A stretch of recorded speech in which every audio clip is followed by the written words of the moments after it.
Le Parlement camerounais, réuni en congrès à Yaoundé, a adopté hier, 4 avril 2026, une modification de la Constitution créant le poste de vice-président de la République.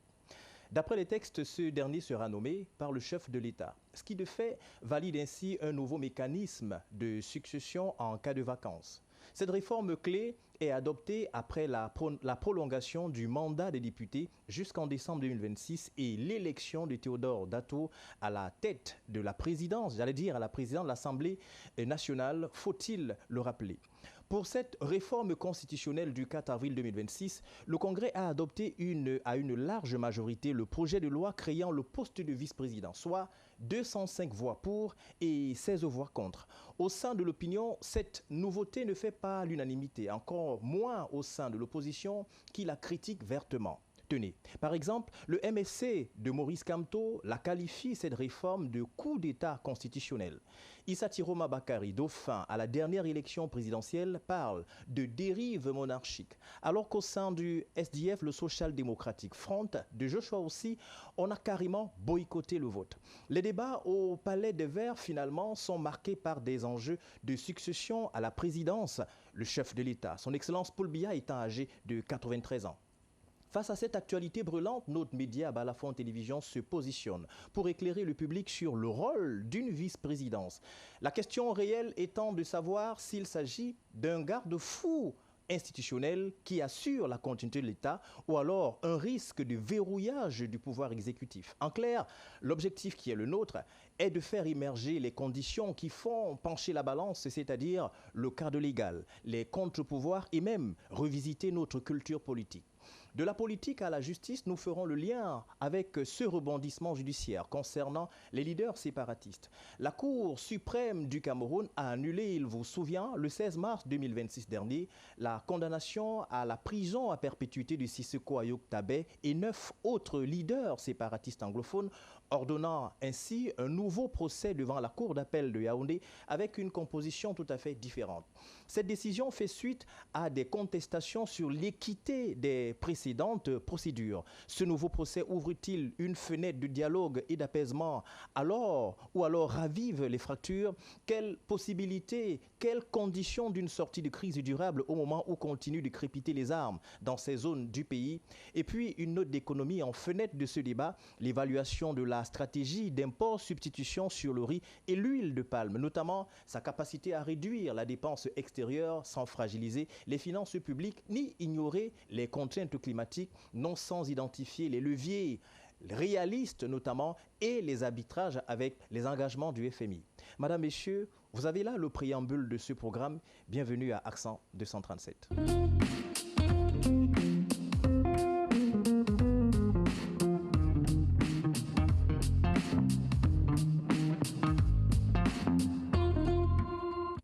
Ils nous ont rejoints sur ce plateau, ou du moins s'ils sont avec nous sur ce plateau, Madame, Messieurs, ils sont écrivains, ils sont universitaires. De toutes les façons, ils sont également hommes politiques avec lesquels nous aurons l'occasion de contourner ou encore de revisiter tous les méandres de ces différentes thématiques annoncées en sus. Et justement, sur ce plateau, le professeur Luison Essomba, qui est enseignant de droit à l'Université de Douala. Professeur, bonsoir et bienvenue.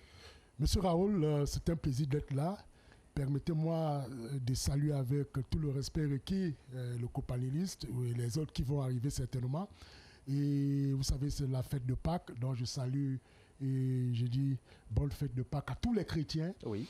Et voilà, il y a tous les nombreux téléspectateurs qui regardent cette belle émission. Je ne sais pas si c'est un accent circonflexe, si c'est un accent grave, mais bon. De toutes les façons, c'est un accent. Merci, professeur Luison Essomba. En face de vous, c'est un journaliste, un homme de la presse, la vieille garde, on va le dire, un cadre de la presse, mais pas que. Il est également écrivain. Jean-Paul Éric Yombi, bonsoir. Bonsoir, monsieur Elon. Merci de m'avoir invité. Je suis content d'être de nouveau sur votre plateau. Permettez-moi de dire à tous les chrétiens, bonne fête de Pâques, même si nous sommes déjà en fin en fin de soirée. Merci Jean-Paul. Éric Yombi, on dit justement que vous êtes écrivain et c'est peut-être pourquoi pas l'occasion de rappeler que vous avez avec vous un certain nombre d'éléments ou encore d'ouvrages que nous présenterons certainement avant la fin de cette émission, entre autres celui-ci. Rappelons qu'il est écrivain avec beaucoup d'ouvrages aujourd'hui à son actif. On aura l'occasion d'y revenir. Et justement, ouvrons notre débat avec cette première thématique qui traite notamment de la gouvernance et des institutions, notamment ce projet de réforme constitutionnelle. Le Congrès vient donc de voter la loi portant modification constitutionnelle lors de la cérémonie d'ouverture du Congrès du Parlement du 2 avril dernier. Théodore Dato, président de l'Assemblée nationale, a déclaré, je cite, « L'initiative du président de la République participe de sa volonté bien connue car maintes fois affirmée par une amélioration constante des institutions de la République, des institutions qu'il faut adapter aux exigences de l'heure afin que notre pays puisse toujours mieux relever des nombreux défis qui l'interpellent. » Fin de citation. Lui, justement, qui a aussi fait la déclaration d'adoption du projet de loi que nous vous proposons de regarder. Le poste de vice-président de la République est désormais institué au Cameroun. Vos parlementaires réunis en congrès viennent de trancher. Ils se sont prononcés et ont adopté à la majorité absolue le projet de modification de certaines dispositions de la Constitution de notre pays. En attendant la promulgation par le président de la République du texte adopté, le poste de vice-président de la République est désormais institué au Cameroun.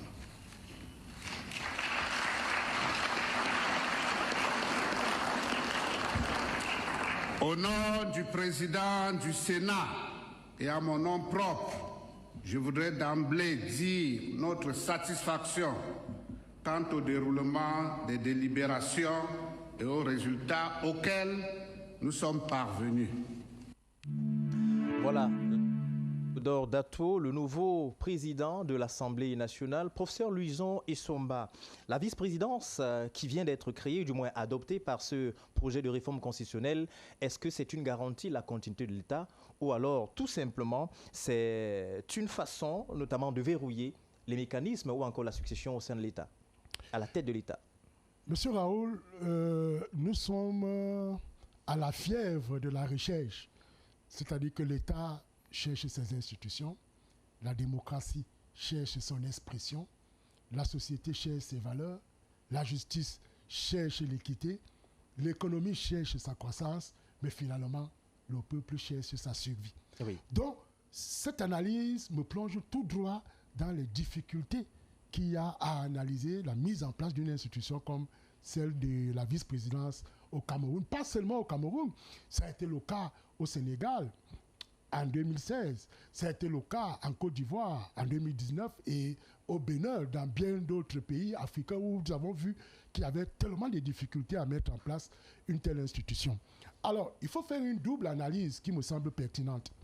La première analyse repose sur le prisme d'une institution à vocation vertueuse. C'est-à-dire que quand je dis à vocation vertueuse, cela renvoie à la portée favorable de la mise en place d'une telle institution. On pourrait donc faire la première analyse que le poste de vice-président vient assurer une garantie de la stabilité des institutions. C'est-à-dire, au-delà de la stabilité, on voit que cela garantit et assure la continuité de la fonction présidentielle. Je vais prendre un exemple simple. Allez-y. Les hypothèses de la vacance qui étaient prévues justement dans la Constitution du 18 janvier 1996, avant la réforme, prévoyaient 3 types d'hypothèses, même si on peut en convoquer plusieurs, oui. Parce que notre Constitution n'a pas prévu qu'on peut par exemple kidnapper un président. Comme ce fut le cas au Venezuela, voilà, avec le président Nicolas Maduro. Un président peut aussi disparaître, peut pas l'avion là, allez, boum, on ne sait pas. Donc, les 3 mécanismes successeurs prévus par notre Constitution, on vous dit, il y a la démission, le décès et un empêchement d'irriement, donc un empêchement très compliqué, c'est-à-dire le président... La santé, par exemple, oui, entre autres. Voilà. Or, je veux vous prendre le cas le plus plausible de ces mécanismes successeurs. Vous avez le cas de la démission, qui est le cas le plus simple. On vous dit le président démissionne. Il remet copie de sa démission au président du Conseil constitutionnel qui procédera à la constatation de la vacance. Alors, le président intérimaire, on ne lui disait pas. Il prête serment devant quelle instance? Il utilise la clause habituelle à douce swear, comme Paul Biya. Et vous voyez donc que cela vient d'être réglé dans le nouveau projet. On dit le président qui va assurer la continuité prête serment dans les mêmes conditions que le président de la République. Tout à fait. Vous voyez? Donc, M. Raoul, les mécanismes sur ce chose, certes consacrés, étaient difficilement mis en œuvre. C'est la raison pour laquelle l'institution du poste de vice-président vient donc assurer la continuité de la fonction présidentielle, un apaisement dans la transmission du pouvoir politique, parce que, au regard des éléments que je venais d'évoquer. Maintenant, dans la conception que je peux considérer comme une conception vicieuse, l'institution d'un poste de vice-président peut être une sorte d'appropriation du pouvoir politique. Oui. Une sorte de personnalisation, de pérennisation du pouvoir. Parce que justement, c'est ça qui fait débat aujourd'hui. Les gens se posent la question de savoir, avec notamment ce vice-président qui sera peut-être nommé, est-ce que ce n'est pas une façon de créer un dauphinat? Et avec tout ce qui tourne autour. Écoutez, je vous prends un exemple simple. Imaginez un cas de figure. Juste après l'arrivée du pape et son départ, c'est un cas de figure. Oui. Le président Paul Biya décide de démissionner. On espère que vous ne lisez pas dans la boule de cristal. Entre-temps, il a nommé un certain Yondi Yan Philemon vice-président. Je vous dire que c'est un cas que je prends. Oui, tout à fait. Un cas pour expliciter, un cas pratique. Un cas pratique pour expliquer le droit. Voilà, nous sommes là aussi parce que moi j'ai une mission pédagogique quand je suis sur un plateau de télévision. Tout à fait. Alors, qu'est-ce qui se passe? Il cède dans le fauteuil à Yondi Yan Philemon par voie de nomination. Yondi Yan Philemon prend la continuité du pouvoir parce qu'il va assurer le restant du mandat. C'est-à-dire que si le président fait 1 an, comme le mandat c'est 7 ans, il va faire les 6 autres années. Oui. Alors imaginez-vous que 2 ans plus tard, Yondi Yan Philemon lui aussi décide de démissionner, puisque quand il devient président, le texte dit qu'il nomme l'autre vice-président. Donc vous convenez avec moi qu'on peut rester dans une logique de nomination à la tête de nos institutions, au point où on va tuer la démocratie, tuer précisément l'article 2 de notre Constitution, qui dispose ceci. Les autorités chargées de diriger l'État tiennent leur pouvoir du peuple sur la base des élections. Donc voilà en quoi cette institution peut avoir donc un penchant vicieux dans le cadre justement de, je ne veux pas dire l'assassinat de la démocratie, mais peut avoir un bras mort dans le sens justement de l'institution de ce poste-là. Alors, c'est la raison pour laquelle, M. Raoul, moi en tant que constitutionnaliste, parce que j'ai dispensé ce cours à l'université, droit constitutionnel et régime politique, vous convenez avec moi que, en tant que constitutionnaliste, je m'attendais plutôt à 2 choses. Lesquelles? Au-delà de ce qui a été fait, je m'attendais par exemple qu'on limitât la durée du mandat présidentiel à 2 mandats suffisants, peut-être de 5 ou 7 ans. Mais malheureusement, ce côté n'a pas été évoqué. Ça n'a pas été évoqué. Et c'est là un autre côté où les gens ont piqué la colère, parce qu'on s'attendait à cela. Je m'attendais également qu'aujourd'hui, et peut-être qu'on annonce que prochainement, sur une liste de l'élection présidentielle, on ait une liste de 2 noms. C'est-à-dire que figurant, on passe à ce que j'appelle un scrutin de liste. C'est-à-dire que sur une liste, on a 2 noms. Un qui est président et l'autre qui est vice-président, et dans le respect du syncrétisme culturel et linguistique du Cameroun. Tout à fait. C'est-à-dire qu'on a un président, par exemple, d'expression anglophone ou encore anglaise, et puis on a un vice-président d'expression francophone. Et puis vice-versa. Voilà les sauts et les bons qualitatifs sur lesquels moi, je m'attendais, parce que l'institution du poste de vice-président, je l'ai indiqué tout à l'heure, a un côté angélique et même aussi un côté diabolique, un peu comme la lance de Télèphe. Elle vous blesse et vous guérit en même temps. Mais dans le cadre de cette réforme, il faut avouer que, comme je l'ai indiqué tout à l'heure, on se demande donc où est le peuple. Parce que, je vais vous dire, Max Weber estimait qu'on peut bénéficier d'une légitimité de 3 manières. De manière légale, rationnelle, c'est-à-dire de manière à la suite... j'allais dire d'une suite normative, c'est-à-dire les tests. Parce que quand, par exemple, on vous dit, on a prorogé le mandat des députés, vous voyez donc que sur le plan démocratique, ils n'ont plus de légitimité. Oui. Mais puisque la légalité vient confronter cela, on se rend donc compte qu'ils bénéficient donc d'une légitimité légale, rationnelle. Oui. Et à la légitimité traditionnelle, c'est-à-dire que vous êtes un chef traditionnel, vous bénéficiez d'une légitimité. Il y a la légitimité charismatique, c'est-à-dire que vous devenez un leader charismatique. Sauf que Max Weber a oublié un aspect. Lequel? La légitimité populaire. Ce qu'on appelle encore la représentativité souveraine. Si vous êtes un chef traditionnel, vous n'êtes pas aimé par votre peuple, vous n'êtes pas un chef. Si vous êtes un leader charismatique et que vous n'avez pas les gens qui vous portent en cœur, c'est que vous ne bénéficiez pas d'une légitimité. Donc, ce qui est fait dans ce que nous voyons aujourd'hui, la fièvre dont j'ai qualifié de fièvre, on se rend bien évidemment qu'il n'y a que le peuple semble être mis de côté.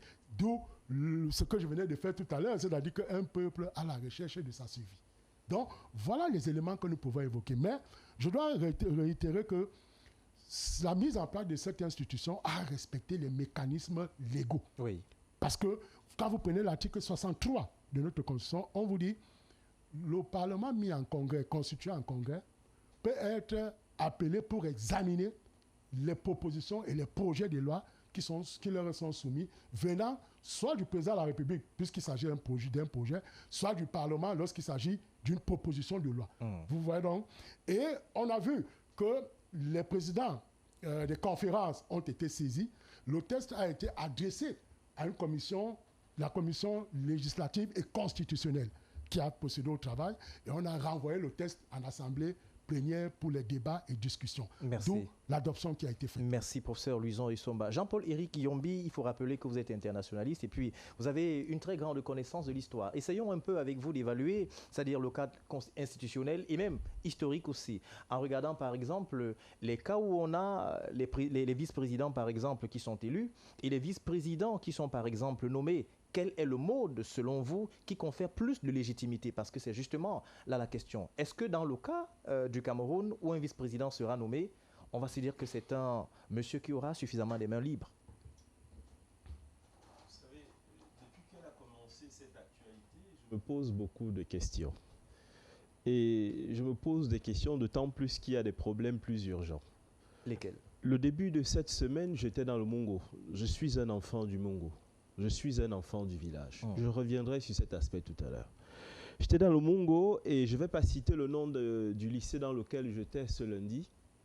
Ce que j'ai vu dans ce lycée technique, c'est un désastre. C'est-à-dire des équipements qui datent de plus de 50 ans, qui ne sont pas rénovés, avec des apprenants qui sont mal formés.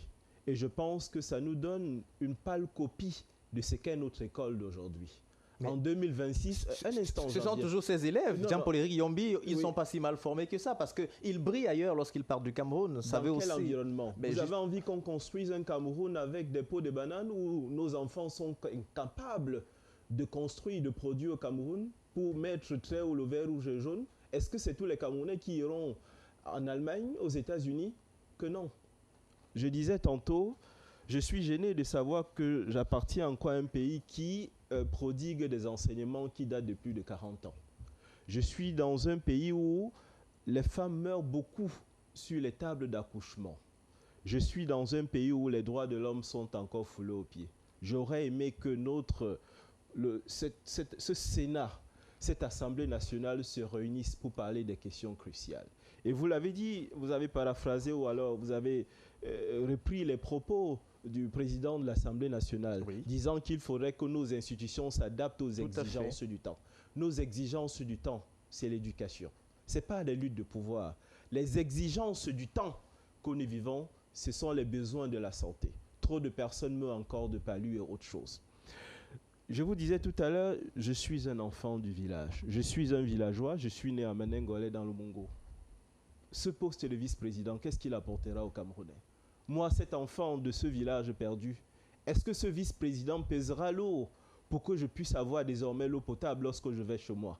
Est-ce que ces enfants auront l'eau potable? J'allais dire, mes parents que j'ai laissés là-bas et que je rencontre de temps en temps, est-ce qu'ils auront l'eau potable grâce à ce vice-président?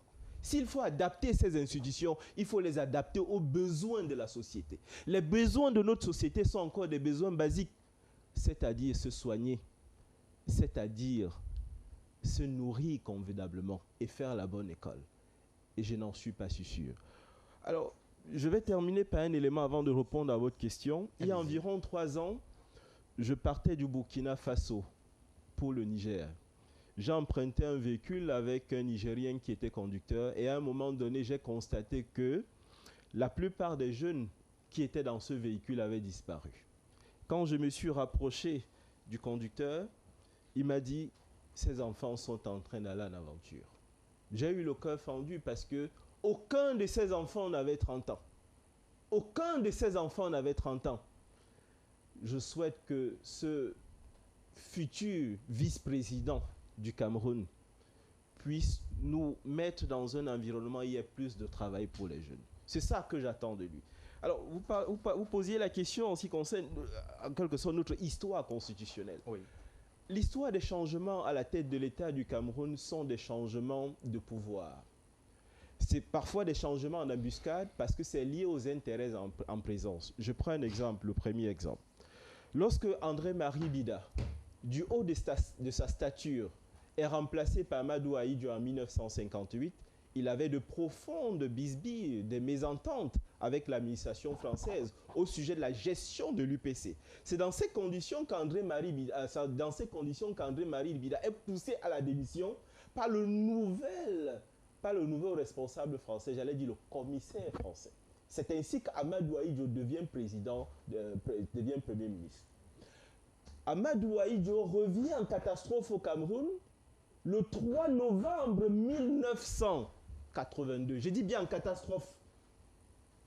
Lorsqu'il réunit son staff, il dit qu'il va démissionner. C'est ainsi que le président Biya devient président de la République. Finalement, le 6 novembre. Et aujourd'hui, on nous parle de poste de vice-président. L'histoire nous apprend que les changements qui ont été faits à la tête de l'État étaient beaucoup plus des changements de pouvoir. Des changements de pouvoir pour répondre à un ordre dont on a l'impression que les principaux tenants n'étaient pas des Camerounais.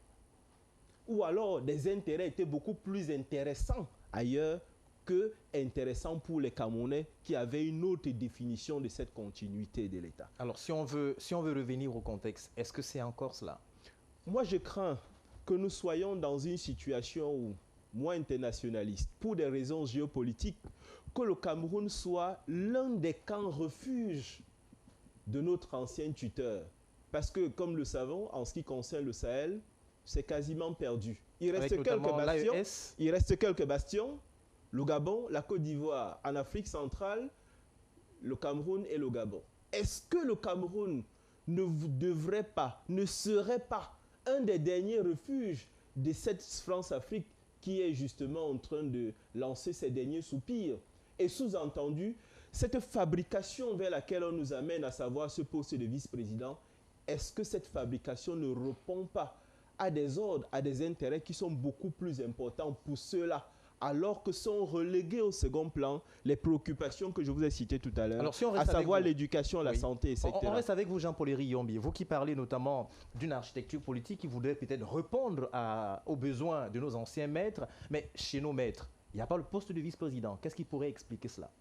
Vous savez, première chose, j'ai écouté mon ami Louison. Vous savez, il faut qu'on le dise clairement à ceux qui nous écoutent. Lorsque le dominateur, je ne dirais jamais un colonisateur en ce qui concerne le Cameroun, puisque le Cameroun n'a jamais été une colonie. Lorsque le dominateur français est arrivé, il s'est rendu compte d'une réalité, ce sont les chefferies qui étaient les plus instituées, les plus présentes. Il a fallu donc s'appuyer sur celles-ci. Et s'appuyer sur celles-ci en même temps qu'il a fallu mettre en place une politique de division. Faire en sorte que les tribus, les différents clans se combattent pour que nous ne puissions pas former ensemble une force suffisamment importante pour faire partie. Diviser pour mieux régner. En effet. Alors, il s'est donc posé une autre question. Comment faire en sorte que ceux qui détiendraient le pouvoir soient des dirigeants suffisamment dociles, obéissants et redevables? Là, tout est la question. Aujourd'hui, moi, l'impression que j'ai lorsque je regarde ces jeux de pouvoir en 2026, j'ai l'impression de constater ce qui s'est passé en 82.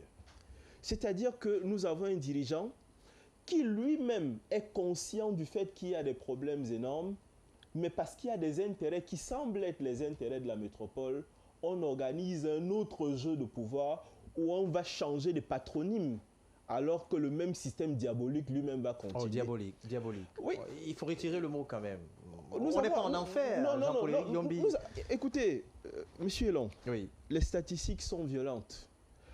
En ce qui concerne le Cameroun, un des rapports du TCS sorti en 2019, pour la période de 2012 à 2017, le Cameroun a été délesté de 6 000 milliards de francs CFA. J'allais dire des détournements issus des ministères, des collectivités territoriales décentralisées et tout ça. Ce n'est pas moi qui ai commis ce rapport. Je parle de 6 000 milliards à l'espace de 5 ans, 2012-2017. La question, vous vous trouvez dans quel pays qui met quelle priorité et quand on nous parle des postes de vice-président? Je vais chuter par là. Monsieur Raoul Elon, moi, citoyen camerounais, villageois que je suis, de Maningolais, j'aurais aimé que le Parlement se réunisse en congrès pour nous parler des crimes économiques dans ce pays. J'aurais aimé, professeur Luisan Issomba, que nous nous réunissions, que nous parlions de l'affaire des crimes économiques. On ne peut pas continuer à vivre dans un pays où il y a une bande de dirigeants qui s'accaparent tout, qui volent, et pendant que certains volent, ils nous narguent. Imaginez un scénario auquel nous assistons de manière régulière. Vous avez été condamné des détournements. 10-15 ans après, vous sortez et vous nous narguez parce qu'avec la fortune de l'État, vous avez eu la possibilité de rouler carrosse. Je suis partisan de ce que dans ce pays désormais, qu'il y ait des crimes économiques et que notamment, à partir de 5 ou 10 millions volés, qu'en réalité vous payez, que vous soyez punis, de telle sorte que nos enfants ne soient plus contraints à prendre la route, le Sahel, le désert, pour aller vouloir vivre une autre vie ailleurs. Pourtant, le Cameroun est l'un des plus beaux pays. J'ai eu la chance d'aller ailleurs. Excusez-moi, je terminerai là. Oui. Le Cameroun a la plupart de ce qu'il faut. Il n'est pas normal que nos enfants se retrouvent forcés et contraints ailleurs, et pourtant ils peuvent vivre leur paradis ici. Jean-Paul-Éric Yombi, merci pour ce premier jet. On va écouter avec la plus grande attention d'ailleurs. Alors, Alex Ngepi qui nous a rejoint. Bonsoir, Alex. Bonsoir. Et justement, Alex, vous êtes communicant du Social Democratic Front, le SDF en abrégé. D'ailleurs, ce parti qui a soulevé énormément les foules en 1992. On n'en est pas là. Mais revenons à l'actualité qui nous réunit, ce qui nous rassemble, cette réforme constitutionnelle. Et d'ailleurs, aujourd'hui, beaucoup de personnes voient en ce nouveau poste créé, c'est-à-dire la vice-présidence, une sorte de concentration, un risque de concentration de pouvoir avec un cumul d'influences qui va forcément verrouiller la succession et même mettre à mal certaines institutions, en l'occurrence le Sénat et même le Parlement. Oui, nous avons cela une parodie pas judiciaire. Hein. Je vais dire qu'on assiste là à une confiscation du pouvoir souverain du peuple par un clan, par quelques individus. On a détourné la volonté du peuple et quelques individus se sont rangés à prendre cela sur eux, à désigner qui doit gérer le Cameroun. Alors, on va dire que le régime est en train de se succéder à lui-même. Ce message fort qu'on envoie au peuple camerounais, que désormais le peuple camerounais, la dévolution du pouvoir qui appartient au peuple, qui vient à partir d'une élection, ne sera plus respecté.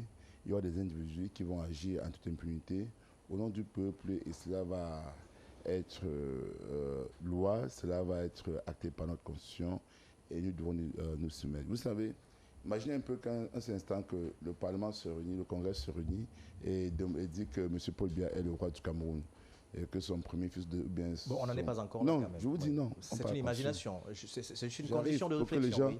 Les gens comprennent ce qui se passe, que c'est très grave. Qui disent qu'écoutez, le Congrès se réunit et dit que M. Paul Biya est le roi du Cameroun, comme Bokassa l'a fait... C'est un exemple. Oui. C'est un exemple. C'est un exemple. Parce qu'on n'est pas dans ce cas de figure. On ne peut pas arriver. On est encore en démocratie. Oui. Non, nous ne sommes pas nous sommes plus en démocratie. Non, nous sommes en démocratie. Selon vous, mais selon moi, nous ne sommes plus en démocratie. Bon, c'est vous qui le dites, vous assumez. Ok, j'assume. Imaginez-vous donc qu'ils disent qu'il est l'empereur, le roi du Cameroun, et que son premier fils succède au roi à son décès. C'est une loi constitutionnelle.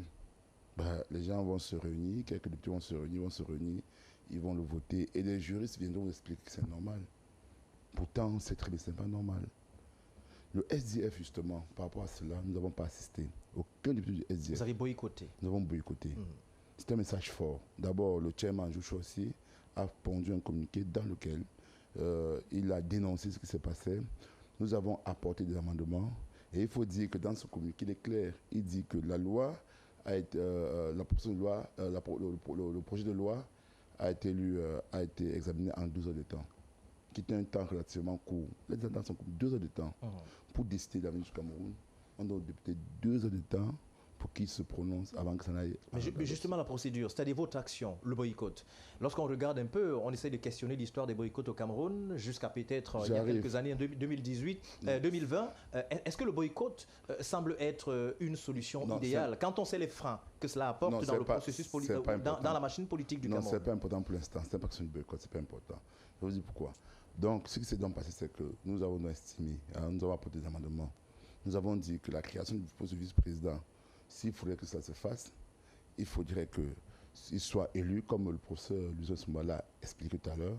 Il faut qu'il soit un vice-président soit élu au même titre que le président de la République. Nous avons dit qu'il serait préférable qu'on y copie un peu le modèle, le modèle nigérien de succession. C'est-à-dire qu'on dit, bon, si le vice-président est du Cameroun occidental francophone et sur le plan francophone, que le président, ceux qui sont candidats devront donc chercher un anglophone. Si l'élection présidentielle, si le candidat du parti est anglophone, il faudrait que celui qui vient, son coulissier, soit anglophone, pour au moins apporter un début de solution à la crise anglophone. Nous avons pensé comme cela. Nous avons également soumis des amendements dans lesquels on a dit, bon, cette révision n'était pas complète, il y avait des vides juridiques, et on a également fait savoir que la partie où on dit que le président de la République nomme et révoque, c'était pas admissible en démocratie. Ça n'a pas été suivi. Nous avons dit, on s'attendait à ce que la révision constitutionnelle soit plus large, c'est-à-dire qu'on parle du code électoral, qu'on revoie le mandat présidentiel, qu'on revienne à 5 ans, qu'on revienne aux élections, qu'on mette sur pied les élections à 2 tours. C'était des points sacrés pour nous. Malheureusement, cela n'a pas été pris en considération. Le chairman l'a très bien dit, il a assisté à des individus qui étaient là pour applaudir et qui pour eux cela devait passer comme il était à la poste. C'était des bénis oui. Hein. Donc nous avons jugé bon que vu ce contexte-là, notre présence n'était pas nécessaire. Parce qu'il faut dire, d'après le règlement intérieur de l'Assemblée nationale déjà, hein, et même lorsque le Congrès se réunit, pour qu'un des députés puisse faire opposition, il faut au moins 32. C'est-à-dire il y a 16 pour pouvoir, il y a 16 qu'on demande pour pouvoir passer un amendement, il faut 32 pour que cela puisse. Or, l'opposition camerounaise réunit à peine 15 députés. Donc, on a estimé qu'on ne va pas assister à cette parodie judiciaire constitutionnelle, rester là et voilà, et voir un texte qui sera adopté. Et c'est pour ça que moi, personnellement, j'ai été outré de voir certains députés de l'opposition qui ont assisté à cela.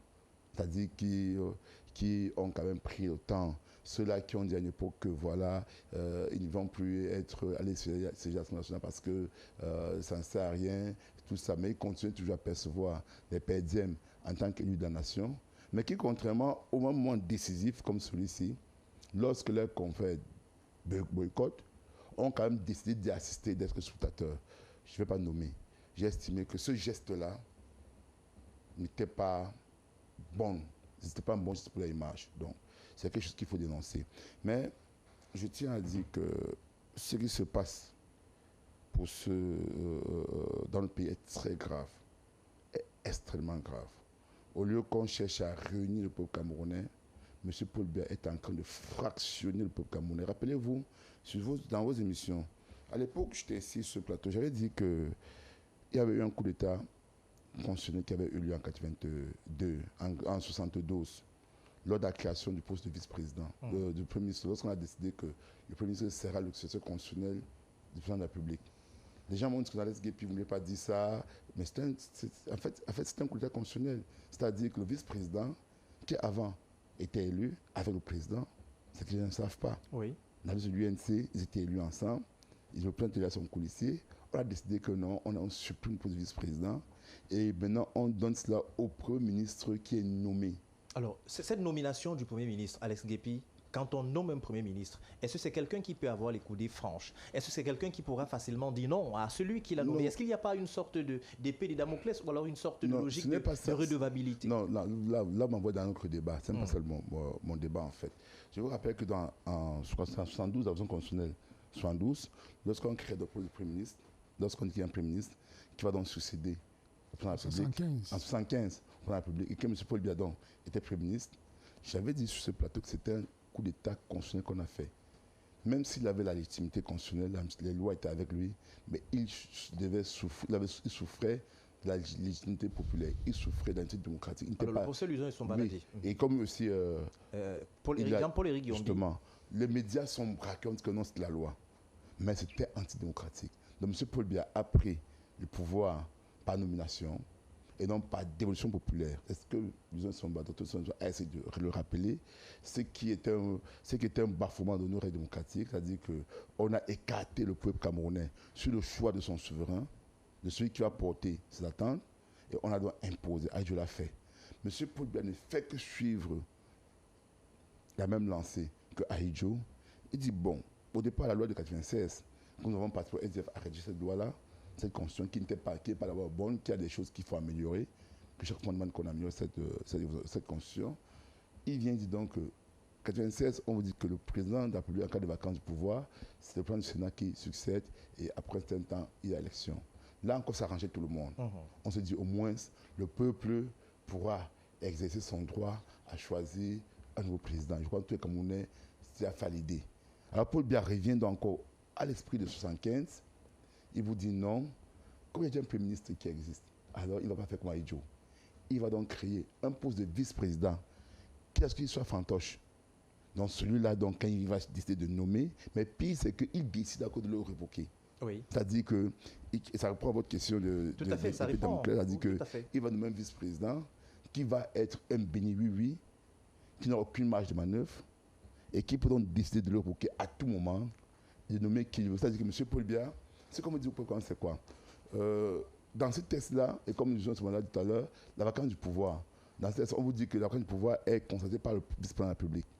OK C'est-à-dire que M. Paul Biya, on ne souhaite pas, ça peut arriver les humains, que voilà, que quelque chose arrive et que le peuple ne soit pas informé. Alors, on peut ou bien que gravement malade, à moins de quand il sent ça venir là, alors il décide là, dans ces dernières heures, de nommer Franck Biya comme vice-président de la République. Bon, on n'en est pas encore là, oui. Ce sont des hypothèses. Oui, c'est une hypothèse. Il décide de nommer Franck Biya comme vice-président de la République. Et dès qu'il nomme Franck Biya, tout de suite, on lit. Et 2 heures plus tard, on dit que M. Paul Biya, Franck Biya, vice-président de la République, vous fait comprendre que papa n'est plus. Papa n'y est plus, il prend du pouvoir. Vous avez manifesté pour vous opposer à Franck Biya, vice-président de la République, mais en quelque temps, il aura les rênes du pouvoir, sans forcing. Donc, ce sera encore une monarchie qui sera installée. Donc, pour vous dire donc que déjà, ça crée un seul problème. Si il avait créé le poste de vice-président, il avait dit, écoutez, il sera élu au même moment que le président de la République, alors il aurait créé un problème. Parce que là, tout de suite, on comprenait qu'il fallait attendre 2032 pour que ça se prépare.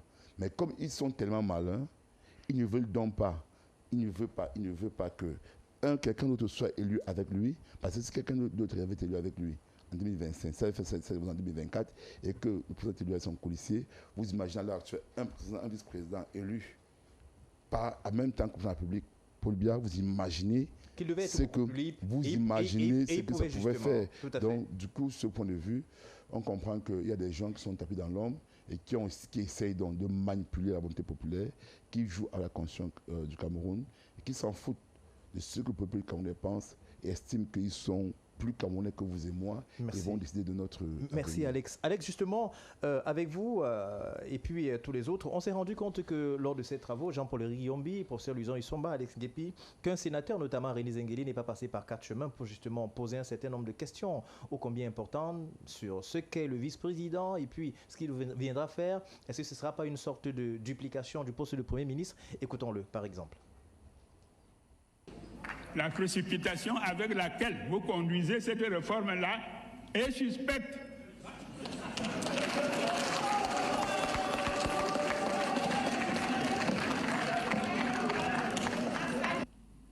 La manipulation des institutions, les scrutins, est une maladie qui tue les États africains. Si ce vice-président doit être nommable et révocable à merci, à souhait. Ça veut dire qu'il n'est pas utile et il n'est pas nécessaire.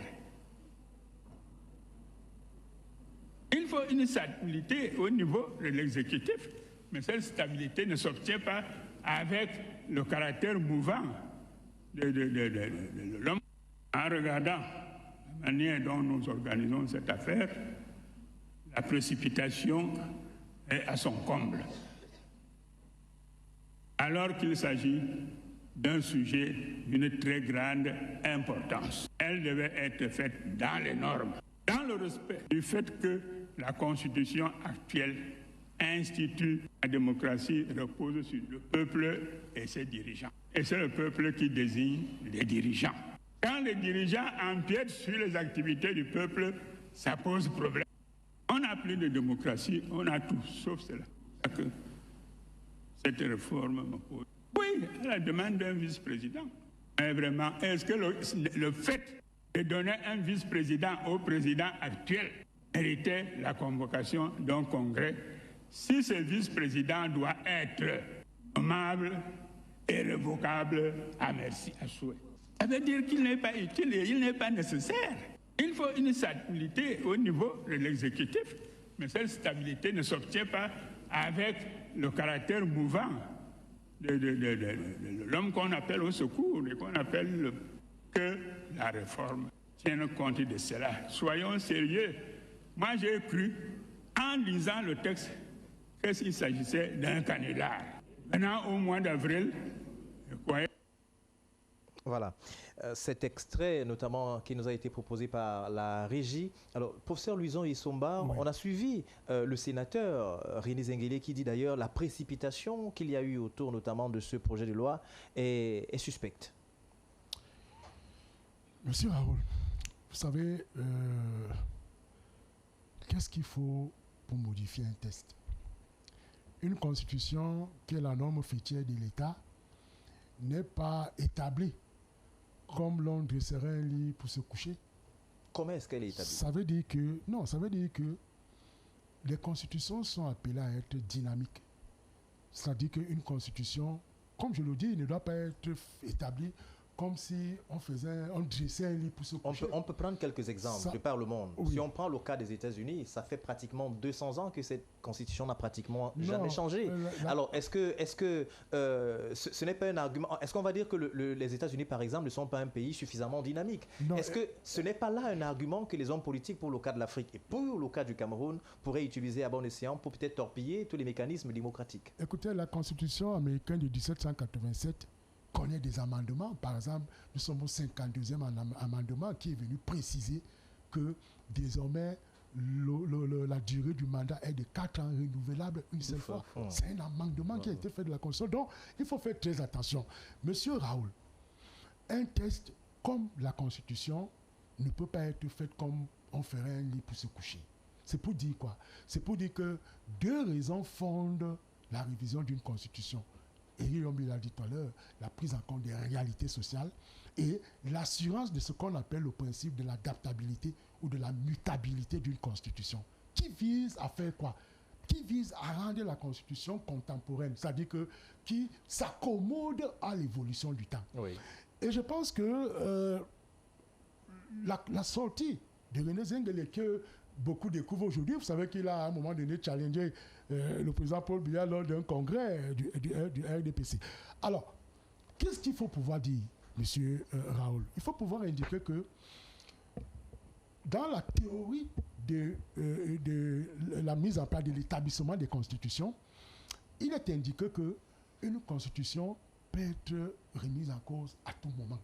C'est-à-dire que peut-être il a parlé d'une célérité parce que vous avez vu, c'est tard dans la nuit qu'on est venu procéder peut-être à l'adoption, parce que le texte du règlement intérieur indique par exemple qu'ils doivent avoir les projets de loi 15 jours avant la tenue de... Est-ce que le non-respect, notamment de cette loi, ou encore de ce règlement intérieur, ne remet pas en cause quand même peut-être la légalité d'une certaine manière de ce qui vient de se passer? Écoutez, est-ce qu'à ce moment, René Zenguele ne serait pas dans son droit, notamment de crier? Bien sûr, ce que je constate, c'est que le droit posé a été dominé par une pratique, par des usages parlementaires. Parce que c'est toujours comme ça que ça a été fait. C'est-à-dire que difficilement le délai de 15 jours a été respecté. Est-ce que ça ne fait pas, à partir de ce moment, professeur Louison Isomba, des parlementaires, de sorte de personnes qui sont là uniquement pour applaudir et pour acquiescer tout ce qui vient d'ailleurs? Bon, avec ce que notamment de la présidence. Avec ce que René Zenguele a fait hier, cela peut ouvrir la voie à une qualification du Parlement comme, pas plus comme une chambre d'applaudissement ou une chambre d'enregistrement, parce qu'on estime quand même qu'un Parlement doit être, c'est l'expression d'abord du pouvoir, de la représentation, de la théorie de la représentation. Le député représente la nation. Vous voyez, quand on est déjà député, ce n'est plus, on n'appartient plus à un bord politique, à une obédience politique. On travaille désormais pour le nom de la nation. Et cela, je rends hommage à Ebenezer John Monet, qui a estimé que le député doit servir la nation. Alors, à partir de là, il est bien reconnu que aujourd'hui, nos parlementaires devaient monter sur le créneau, devraient aller au promontoire, c'est-à-dire que pour essayer de cumer cette disposition-là avec recul, avec sévérité et avec autorité. Mais comme on l'a vu, sur 222 votants... 205 Non, 222. Oui, 205 ont voté pour. Oui, c'est-à-dire que 18 ont voté contre. Il y a 4 bulletins nuls, si vous voulez. Donc, on est resté à 220 qui ont voté pour la mise en place de cette institution. Alors, qu'est-ce qu'il faut retenir, Monsieur Raoul?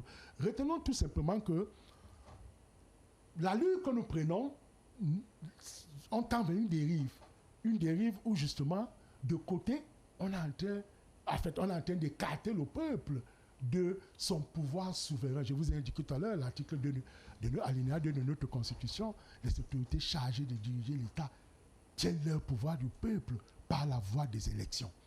Or, je viens de prendre un exemple plausible.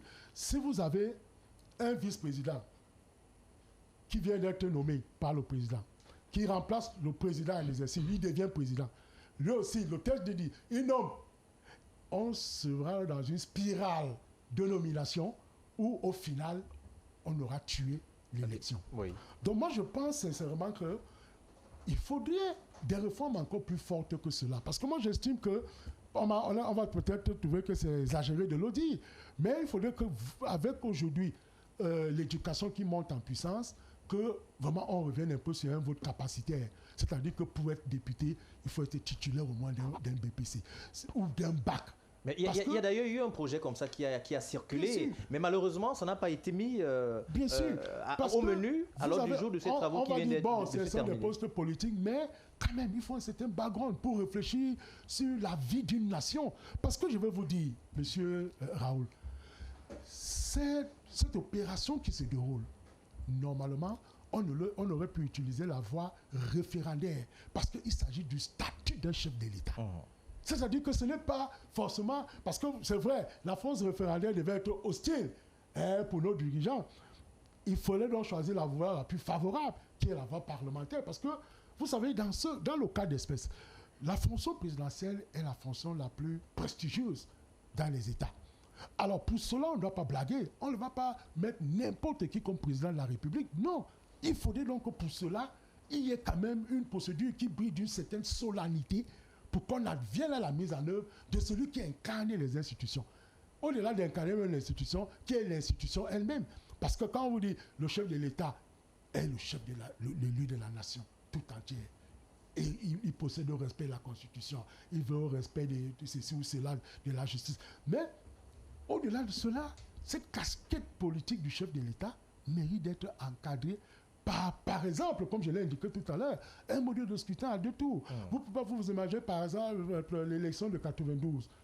Le président Paul Biya a eu 37, Nidon Fundi est venu avec 35 quelque chose. Personne n'a obtenu la majorité absolue. Et on va élever quelqu'un à la dignité du président de la République. Or, il n'a pas l'assentiment ou la légitimité globale du peuple camerounais. Vous voyez donc qu'il se pose là un sérieux problème.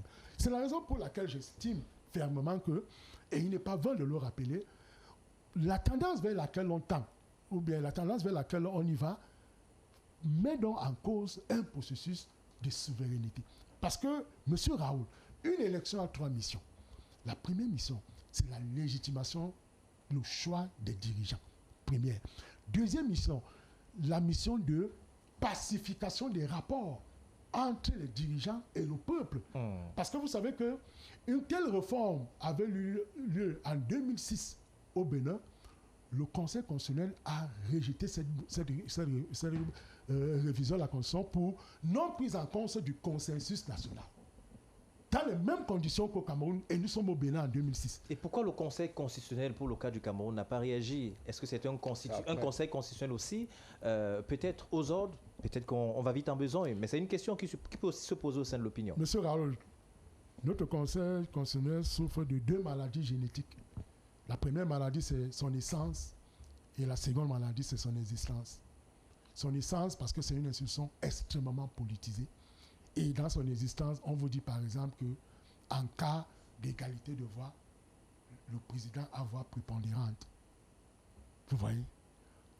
Même dans leur statut, on dit qu'ils sont élus, ils sont nommés pour un mandat de 6 ans, renouvelable une fois. Donc cela veut dire que est nommé par un décret présidentiel. Vous voyez donc que dans l'existence,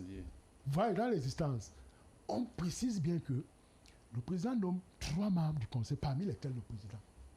La Chambre du Sénat, du bureau du Sénat nomme 3, du bureau de l'Assemblée nationale 3, et du Conseil supérieur de la magistrature nomme 2. Mais finalement, on se rend compte que c'est le décret unique du chef de l'État qui nomme tous les 11 membres du Conseil constitutionnel. Merci. Il y a là un problème de fond. C'est-à-dire qu'on aurait pu attendre que l'Assemblée nationale nomme isolement ces 3. Le Sénat, dans son bureau, nomme les 3. Le Conseil supérieur de la magistrature, bien que ce soit présidé par le président de la République, les 2, et le président de la République nomme ces 3. On fait dans la jonction pour avoir les 11 membres du Conseil constitutionnel. Mais vous conviendrez à moi que c'est le décret unique du président de la République qui les nomme tous. Merci, professeur Luisan et Somba. Jean-Paul et Éric Yombi, on a écouté le sénateur René Zenguele qui estime justement que ce poste de vice-président de la République, s'il peut être nommé et révoqué à tout moment, il y a un problème. Il n'avait justement pas droit d'aide. Mais si on reste avec vous, un vice-président, quel coût budgétaire et surtout, on va le dire, quel poids réel sur la société? Je vais d'abord revenir sur un aspect assez important. Vous savez, il y a une excellente réflexion de Sami Amin intitulée La déconnexion. La déconnexion. La déconnexion. Qui est déconnecté dans notre cas? Je vous invite à chercher cette réflexion du défunt Sami Amin, la déconnexion. Vous savez, de plus en plus, lorsque on étudie l'objet Cameroun, on se rend compte d'une évidence, c'est que les différents lieux de pouvoir, l'Assemblée nationale, le Sénat et bien d'autres, sont évidemment des lieux de dispute de pouvoir, sont des lieux de concentration du pouvoir. Mais on a encore plus autre chose. On a l'impression de voir des dieux, des demi-dieux, et des faux dieux qui sont à côté de la figure principale et qui déifient cette figure principale qui est le président de la République. Nous ne sommes pas dans un hémicycle où, en toute liberté, on assiste au partage des idées et de manière importante à la défense des intérêts du peuple. J'ai comme impression qu'on a besoin d'une cour, on a besoin de turiféraires pour organiser ce qui est en train de se passer en faveur d'une bande de personnes qui représentent un certain nombre d'intérêts. De toute façon, c'est l'impression, moi, qui ressort de cela. Je vais aussi m'attarder sur un aspect. Vous savez, quand j'entends le sénateur parler de précipitation, j'ai l'impression qu'aujourd'hui au Cameroun, on assiste à un débat au sein du RDPC. Mais je vais relever ce que Célestin Monga disait dans sa lettre à Paul Biya. En décembre 1990, le RDPC n'a pas le monopole des idées. Si aujourd'hui, ce congrès a besoin des idées, je crois que les Camerounais sont normalement constitués pour en apporter. Et le référendum sera le meilleur moyen, la meilleure option d'expression du peuple pour que nous puissions avoir une constitution digne de ce nom, pour que nous puissions être dans un débat d'idées qui donne suffisamment de substance, d'éléments et de consistance à notre constitution qui semblait beaucoup plus être taillée sur mesure. Je vais aussi évoquer un aspect. Si nous assistons aujourd'hui au fait que le sénateur Zenguele s'exprime sur ces questions pointues de société, un sénateur RDPC, il faut qu'on se pose la question sur les autres partis politiques. Où sont-ils? Nous sommes encore dans un pays où c'est le RDPC qui organise le débat politique, la finalité du débat politique. Mais les autres partis, où sont-ils? Je vous fais remarquer une chose simple. L'un des génies du président en place, c'est d'avoir émasculé l'opposition au Cameroun depuis le début des années 1990. C'est pourquoi on assiste difficilement au rajeunissement, au renouvellement de la classe politique. Conséquence, le RDPC a le monopole des idées dans un environnement Cameroun où il y a de brillantes âmes. C'est le RDPC qui a le monopole des idées. Alors, lorsque je découvre M. Nguepi, je suis content qu'on parle, mais j'ai l'impression qu'on ne fait pas suffisamment. On ne fait pas par rapport au potentiel que nous avons. Et à côté du SDF, il y a même qui? Je ne sais pas. Mais on a l'impression que les autres contre-pouvoirs, y compris la société civile, sont justement des entités qui n'arrivent pas à avoir suffisamment force. Et conséquence, le RDPC est dans une situation où elle organise le débat. Elle débat, elle fait un monologue. Et voilà ce qu'on nous sert en nous donnant l'impression que voilà ce que les Camerounais veulent. Que non. Je vais terminer par la question que vous avez posée, monsieur. Est-ce que c'est pas Vous trop, savez, est-ce que ce ne sera pas coûteux pour le peuple finalement? Est-ce que c'est pas, ça n'a pas un coût énorme sur le budget de l'État? Pour quel bénéfice réel? Monsieur Elon, dans votre question, vous donnez l'impression qu'il y a une noblesse dans l'action qui est menée. Je ne vois pas de noblesse, je ne vois pas de dignité. Je ne vois que les intérêts d'un certain nombre de personnes qui aimeraient que leurs idées passent ou alors que les intérêts puissent se perpétuer. De ce point de vue, en ce qui concerne les intérêts à préserver, on ne parle pas d'argent. On parle d'intérêt, on parle de jeu de pouvoir, on parle de puissance. Donc, même si nous sommes dans une période difficile économiquement, financièrement, parce que justement, pour le Cameroun, la question s'appuie là-dessus. On sait quand même qu'on est dans une période extrêmement difficile où quelquefois on dit, sous le prétexte notamment d'une guerre qui a déclenché depuis 2016 en région anglophone et puis des contingences internationales, on se dit peut-être que le Cameroun est un peu asphyxié économiquement. Il n'y a qu'à voir ces différents emprunts que le Cameroun est en train d'effectuer à l'extérieur. Est-ce qu'à ce moment, un autre poste de vice-président, ça n'a pas quelque chose sur le tissu budgétaire camerounais? Monsieur Raoul Elon, je ne veux pas vous faire une révélation. En même temps que le Cameroun emprunte beaucoup d'argent à l'étranger, est-ce que vous savez que le train de vie de l'État a augmenté? Paradoxe. Jean-Paul Éric Yombi qui ressort avec cette question. Mais justement, monsieur Alex Nguepi, on reste, vous, le Social Democratic Front, qui est un parti socialiste, et justement, qu'est-ce que ce poste de vice-président pourra apporter? Même si vous avez peut-être voté contre, mais si on essayait de sortir notamment de votre posture, est-ce que c'est un poste qui a peut-être sa place? Si on évite, on met de côté tout ce qui a entouré notamment la nomination et puis l'adoption de ce projet de loi. Écoutez, le poste de vice-président peut avoir sa place si cela respecte les règles démocratiques, si la volonté du peuple est respectée, si la dévolution du pouvoir est respectée, si cela émane d'un débat franc venu de la base, populaire, là ça a tout son sens. Il faut dire que c'est le peuple, c'est le souverain qui décide de son avenir politique, qui décide de son devenir politique, de sa gestion. Et ça, c'est à travers des élections, c'est à travers des idées populaires qui émergent de la base et se reflètent vers le sommet. Mais au Cameroun, les idées viennent du sommet vers la base, donc ça ne s'en donne pas. Maintenant, je viens à une question qui me préoccupe. Monsieur Yubé, qui a fait comprendre... Yombi, qu'on se connaît depuis peut-être à Kenox, soit désolé pour une chaîne qu'on connaît depuis 2018, je crois, qu'on a lancé le débat là-bas. Il fait le débat pour aujourd'hui. 2018, qu'on fait le débat ensemble déjà.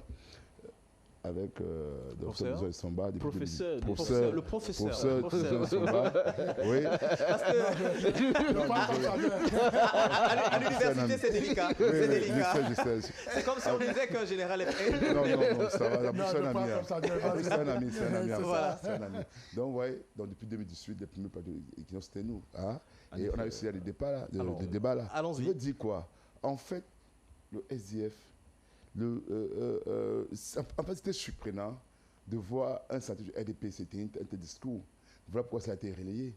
Je peux vous rassurer que le PCN, le SDF ont pris parole. Est-ce que quelque part aussi, ça ne montre pas une avancée démocratique? Parce que beaucoup de personnes ont ouvert les débats sur les réseaux sociaux en voyant que c'est un député RDPC qui tient un tel langage qui n'est pas toujours, qui ne va pas dans le sens d'édulcorer la mécanique politique qui est en jeu. Est-ce que quelque part aussi, ça ne montre pas une certaine avancée démocratique? Non, j'arrive. Je vais dire quoi? Le PCN n'aime pas son président, que je sois aussi le SDF, que ce soit l'honorable Jim Bénil, que ce soit Roland Grossi que j'ai suivi, ils ont pris position contre les révisions constitutionnelles. Mais souvent, les extraits n'ont pas été relayés. Il ne faudrait pas qu'on fasse croire aux populations que seul le RDPC a opposé à travers son sénateur un non-recevoir. C'est faux. OK? D'ailleurs, même nous avons pondu un communiqué, on a encore une conférence de presse pour dénoncer. Nous avons sorti des propositions, des amendements qui auraient dû être faits. Juste que les médias n'ont pas assez relayé cela. Donc les médias ont choisi de relayer l'option du sénateur Nguélé qui laisse croire à Monolo, comme l'a si bien dit.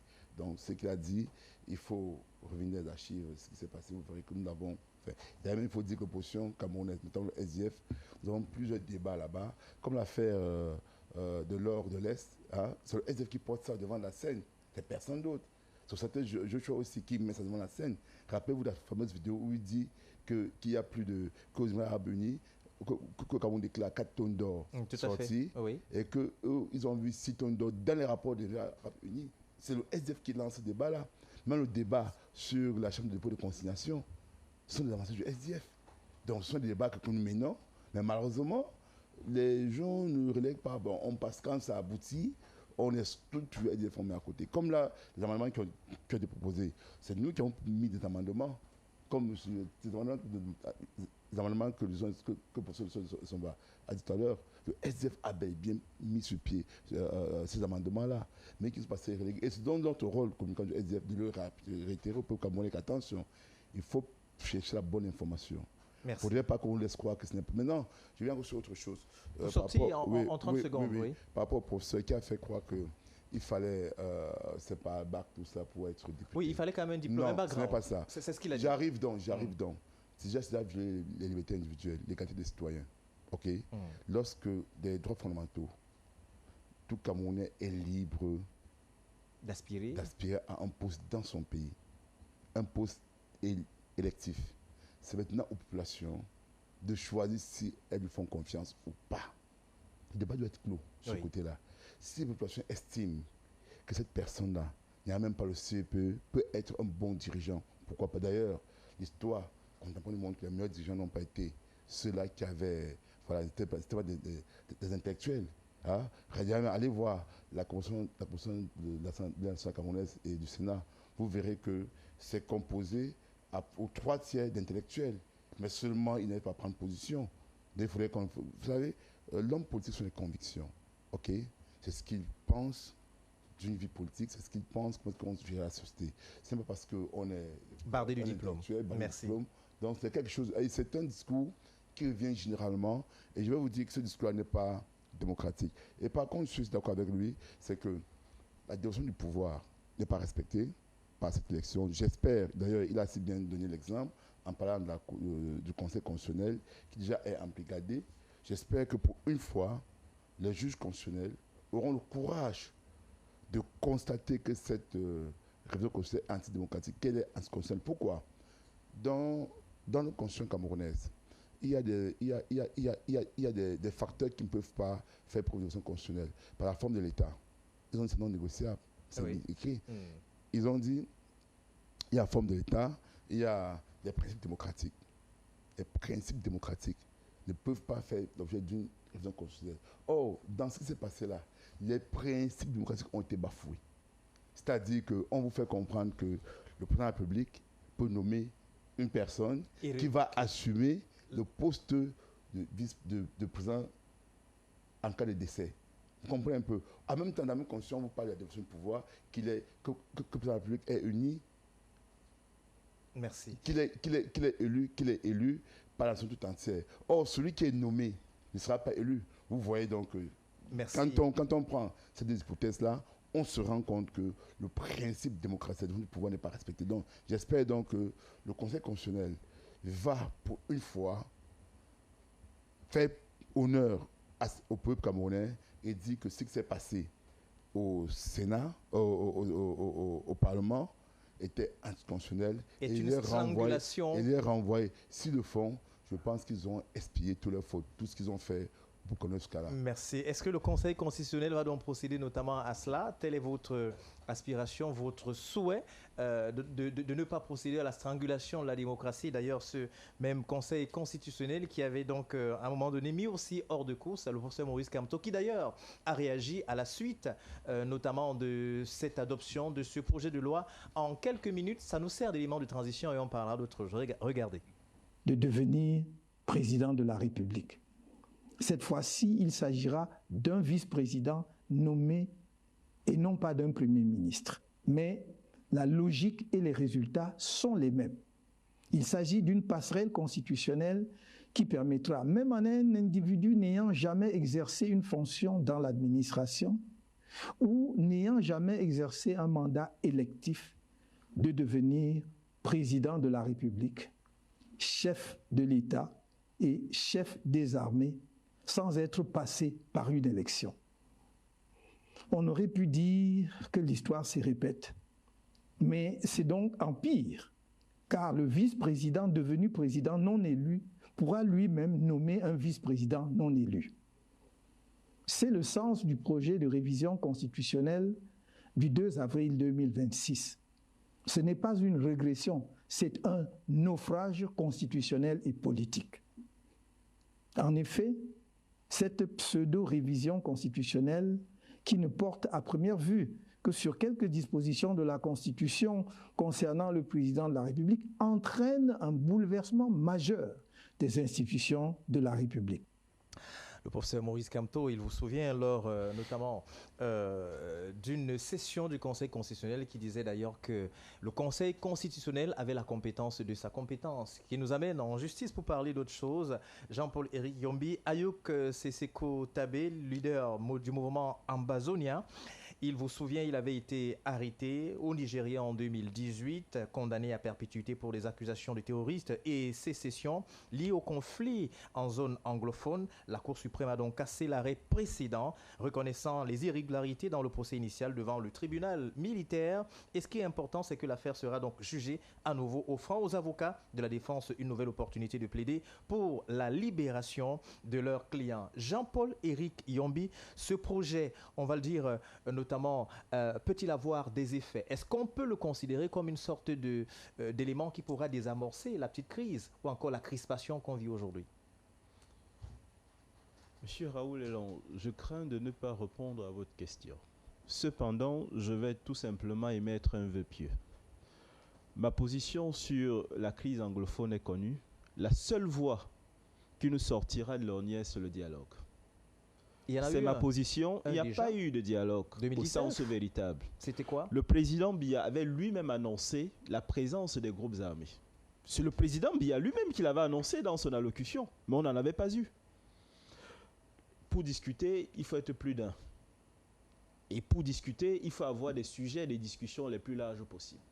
Moi, je n'ai pas eu l'impression qu'on a discuté en tant que Camerounais. Je n'ai pas eu l'impression qu'on a tout mis sur la table. Je n'ai pas eu l'impression qu'on a beaucoup essayé. J'ai eu l'impression qu'il y a eu manifestation de la violence politique.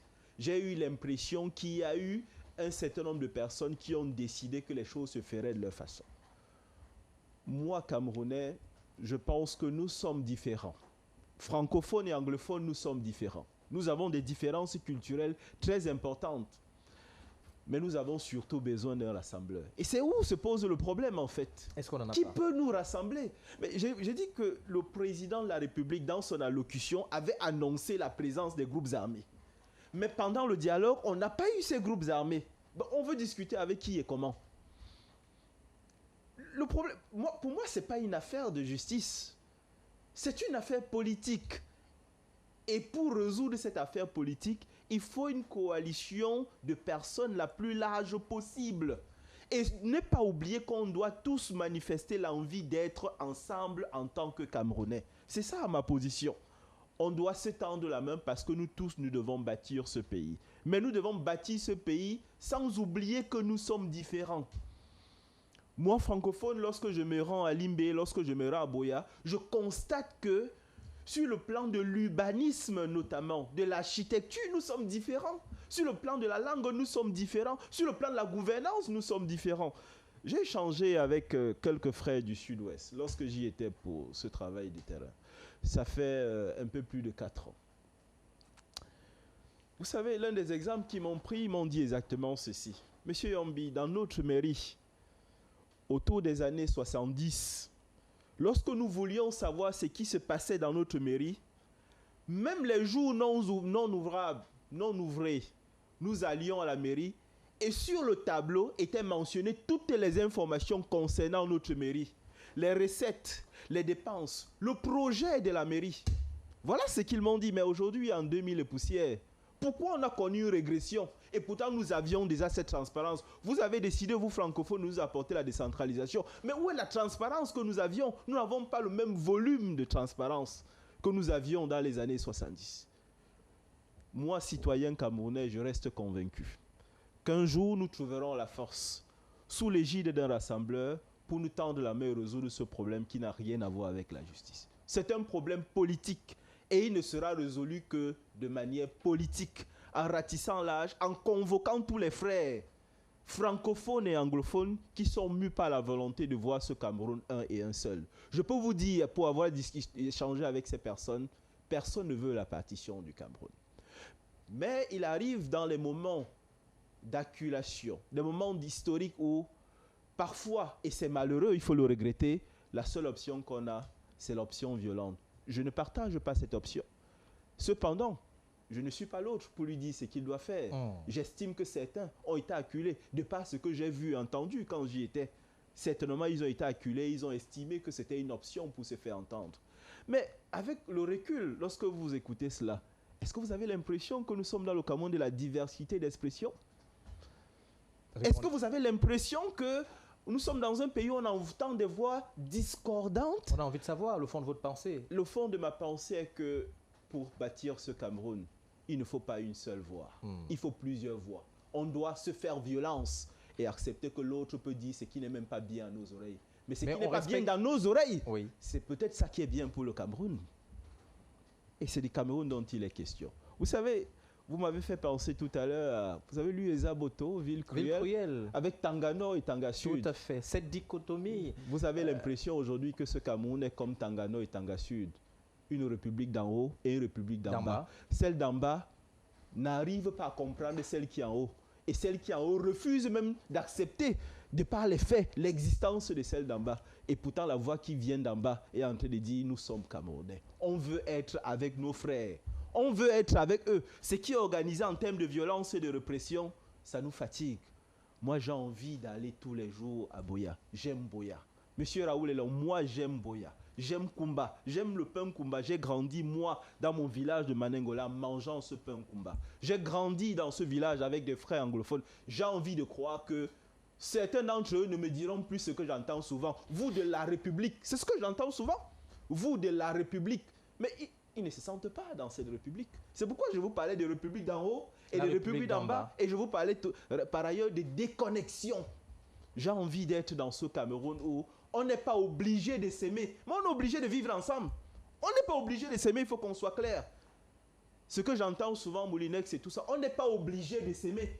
Je ne suis pas obligé d'aimer certains, mais je suis obligé de vivre à eux. Parce que je n'ai pas choisi. Et de les respecter. Et de les respecter. Et de respecter leurs particularités. Je respecte la particularité de ses frères de l'autre côté. Et je me méfie même déjà de ce terme qui nous divise, anglophone. Comme si c'était les gens venus d'ailleurs, comme si c'était des extraterrestres. Lorsque viendra le moment et qu'on fera les états généraux du Cameroun, on pourrait penser à une autre expression, celle qui nous rassemble plus qu'elle nous divise. Ils sont des anglophones, comme c'était un Cameroun d'un autre côté. Mais ce sont d'abord des Camerounais. Peut-être Camerounais d'expression anglophone, peut-être que je comprendrais, mais ils sont des anglophones. Et on a commencé même à ironiser en disant qu'ils sont fous. Au nom de quoi? Merci.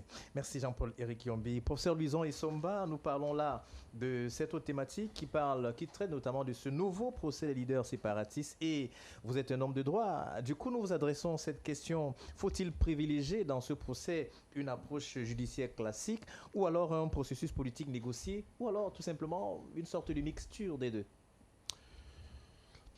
Monsieur Hilon Raoul, le Cameroun se revendique d'être un état de droit. D'ailleurs, aujourd'hui, on parle de renouveau constitutionnel. C'est-à-dire pour faire appel à trois choses. c'est-à-dire les valeurs libérales de liberté, la consolidation de la démocratie et, si vous voulez, l'affermissement de l'état de droit. C'est-à-dire que lorsque vous avez posé des actes, vous devez être soumis selon les principes et procédures posées par les règles de la République. Alors moi, je vais vous dire que par rapport à cette situation, et ça, sur ce point, je suis totalement d'accord avec le développement que vient de faire Jean-Paul-Éric Yombi, parce que l'option de la force ne nous a pas permis depuis 2016 de juguler ce phénomène. Et je suis d'accord avec lui que la formule qui s'y est aujourd'hui, c'est la formule justement d'une approche fortement imprégnée de politique. Alors cette option de la force, c'est juste une brèche. Cette option de la force, est-ce que cela montre quand même, garde là les traits, d'un colonialisme où justement le maître pensait avoir totalement et absolument à chaque fois la raison? Il faut faire, là, vous savez, quand on parle de la force, on évoque les idées de Gandhi sur la non-violence. C'est-à-dire qu'ici, là, précisément, on s'est rendu compte que d'un côté comme de l'autre, parce qu'il faudrait que la pensée qui soit développée soit claire. Personne ne peut encourager une partition d'un pays, surtout une sécession, où nous avons les mêmes frères qui prennent les armes contre la République. On n'est plus dans ce sens-là, dans une logique patriotique. Alors, qu'est-ce qu'il faut faire? On ne peut donc pas encourager la prise des armes par des frères. Mais maintenant, s'il y a eu des mécontentements, s'il y a eu des différends, s'il y a eu des contestations, des revendications, je pense que cela doit se faire dans un cadre idoine où on peut se réunir pour discuter entre nous. Parce que ce qui fait notre unité, c'est aussi notre diversité. C'est-à-dire qu'en réalité, je ne peux ne pas être d'accord avec vous, mais on recherche le consensus par rapport à l'aboutissement d'un problème. Et c'est ça la vérité aujourd'hui.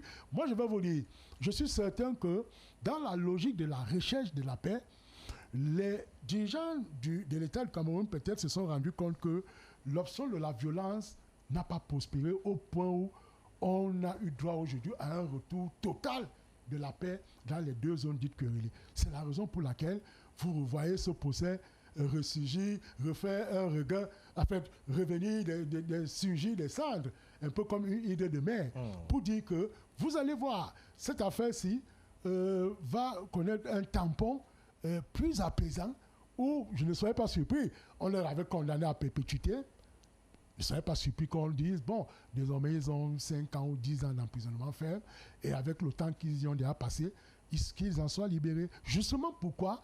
Pour la recherche de la paix. Parce que j'aime à citer Kodok Augustin qui disait que quand vous êtes en train de vous noyer, même sur la queue d'un crocodile, agrippez-vous pour que vous sortiez vivant, pour justement l'instinct de survie. Oui. Donc moi je pense que c'est une sale guerre camerouno-camerounaise qui ne fait pas honneur à notre pays. Je suis quand même surpris que jusqu'à ce jour 2026, pour une crise qui a commencé en 2016, que nous en soyons encore en train de rechercher les pistes de solutions. Vous avez parlé du grand dialogue, vraiment qui n'a accouché que ça, je le dis aussi, d'une souris, de la manière la plus froide d'une souris. Regardez même les deux institutions qui ont été créées, conciliateur, comment j'oublie ça, au nord et au sud-ouest. Ça aboutit à quoi aujourd'hui? On n'en parle même plus.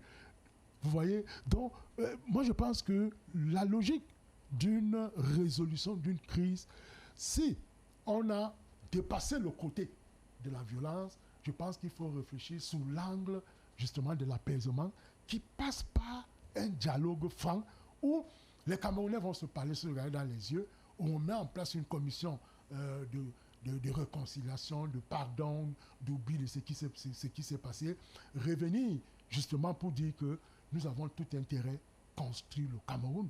Et la construction du Cameroun ne repose pas sur les leviers d'une personne ou d'une ethnie. Cela repose sur la volonté de tous les Camerounais. Parce que moi, je vais vous dire, parce que j'ai souvent l'impression que... Vous sortez par là pour ça, oui. J'ai souvent l'impression que on donne... Non, peut-être quand vous faites une critique ou bien une observation, on dit non, peut-être celui-là n'est pas patriote, il n'est pas camerounais. Vous voyez? Or, nous ne pouvons faire des choses que dans le sens des critiques constructives, justement pour que le Cameroun soit un pays meilleur. Alors, Alex Nguepi, c'est vrai qu'on n'a plus que 3 minutes et ce sera avec vous qu'on va clôturer. Alors, aujourd'hui, lorsqu'on regarde ce procès, quelles mesures d'apaisement peut-on proposer? Est-ce que ce procès peut être utilisé comme une sorte de levier pour apaiser, pour arriver justement à une stabilité au Cameroun, c'est-à-dire la fin de la crise? Est-ce qu'on peut imaginer une libération, par exemple, notamment de ces leaders d'expression anglaise? Pour reprendre Jean-Paul-Éric Yombi. Vous savez, lors de la campagne d'élection présidentielle, notre champion, notre candidat, Joshua aussi, avait clairement dit que lui, pour la République, il va libérer ces personnes-là. C'était un pas vers la résolution de la crise anglophone. Et nous le pensons toujours au SDF. C'est-à-dire que ces personnes ont exprimé un malaise, ils ont porté les malaises d'une population. Voilà, certains parmi eux ont pris des armes. Nous avons également dit que nous allons les faire libérer ceux qui n'ont pas de sang sur la main. C'était une précision. Donc, ils ont porté les armes parce que ces personnes qui ont porté les armes, bien ceux-là qui ont une espèce de malaise, ne se sentaient plus en République. Ces personnes se disaient être marginalisées. Donc, si le procès qui s'ouvre dans quelques jours va permettre à la libération de certains parmi eux, c'est une bonne chose, ça permet d'apaiser les tensions. Mais au-delà d'apaiser les tensions, il faut rester plus que fort. Parce que même si vous libérez Ayoutabé et que demain, un vice-président, un francophone, vous n'aurez rien changé. Donc, entre autres, et nous sommes clairs dans notre sortie. On essaye d'imaginer. Imaginons que parmi ces leaders sécessionnistes, on a quelqu'un qui est en prison actuellement, qui est libéré et qui est nommé vice-président. Est-ce que ça peut changer quelque chose? Ça va changer. Nous sommes, nous, au SDF, dans une position claire. Le prochain vice-président de la République du Cameroun devrait être un anglophone. Nous sommes clairs dessus. Donc nous scrutons, nous attendons qui sera le vice-président du Cameroun. D'ailleurs, quand on voit comment la République actuelle fonctionne, nous savons déjà, personnellement, je sais que ça ne peut pas être quelqu'un de l'Ouest, parce qu'il aime bien l'équilibre régionaliste, c'est-à-dire qu'il a donné l'Ouest au niveau de l'Assemblée nationale, le Nord au niveau du Sénat. Oui. Pour l'instant, la primature est un anglophone, mais quand je regarde personnellement, je me dis, les chances sont élevées pour que la vice-présidente revienne anglophone et la primature peut-être à quelqu'un du littoral ou bien à une personne du centre ou de l'Est. C'est un peu ça que M. Poulbia fonctionne. Donc, nous espérons, j'espère, que malgré le fait que les conditions qui ont permis de faire cette élection constitutionnelle sont antidémocratiques, parce qu'il faut le dire, la souveraineté populaire n'a pas été respectée, elles sont antidémocratiques, on espère quand même qu'il va se rattraper, qu'il va nommer un anglophone et que cela sera également un message fort envoyé aux populations qui vivent au sud-est et au nord-ouest. Cependant, quand on dit un anglophone, nous espérons également qu'il ne sera pas un cacique du pouvoir, c'est-à-dire qu'il faudra qu'il change la donne. On ne s'attend pas à voir quelqu'un qui a gouverné avec M. Poulbia dans le temps, au sud-ouest. Donc, en fait, c'est fabrication. C'est-à-dire il pourra peut-être puiser dans la société civile ou puiser dans les partis politiques d'opposition. Il y a la ressource un peu de partout. Merci. Donc, que M. Poulbia se réinvente, qu'il choisisse un anglophone, la société civile, pourquoi pas un opposant anglophone. Et sur cette question, justement, je ne vais pas... Merci Alex Nguepi, communicant du Social Democratic Front, SDF. Professeur Luison Isomba, merci beaucoup d'avoir été des nôtres. Le temps est allé tellement vite, les sujets étaient très intéressants. Merci d'ailleurs pour vos différents apports qui ont de toutes les façons apporté un plus au grand public. Jean-Paul-Éric Yombi, vous êtes écrivain, on l'a dit. D'ailleurs, vous parlez du Cameroun d'en haut et du Cameroun d'en bas, ces éléments qu'on retrouve dans ce livre parce que je l'ai lu. Le Cameroun dans la géométrie des relations internationales, pertes et profits, les liens bilatéraux et multilatéraux. Également Cyril Sambaka, c'est d'ailleurs... Oui, je suis éditeur également. Vous êtes éditeur de cet ouvrage.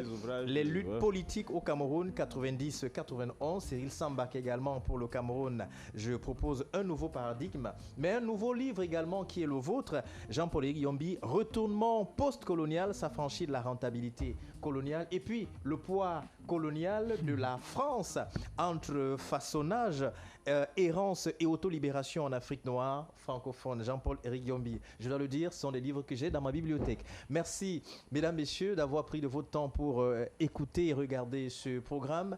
Merci également à nos techniciens qui se sont affairés à rendre ce programme possible. Merci également à nos panélistes. On se donne rendez-vous sans doute dimanche prochain suivant l'actualité.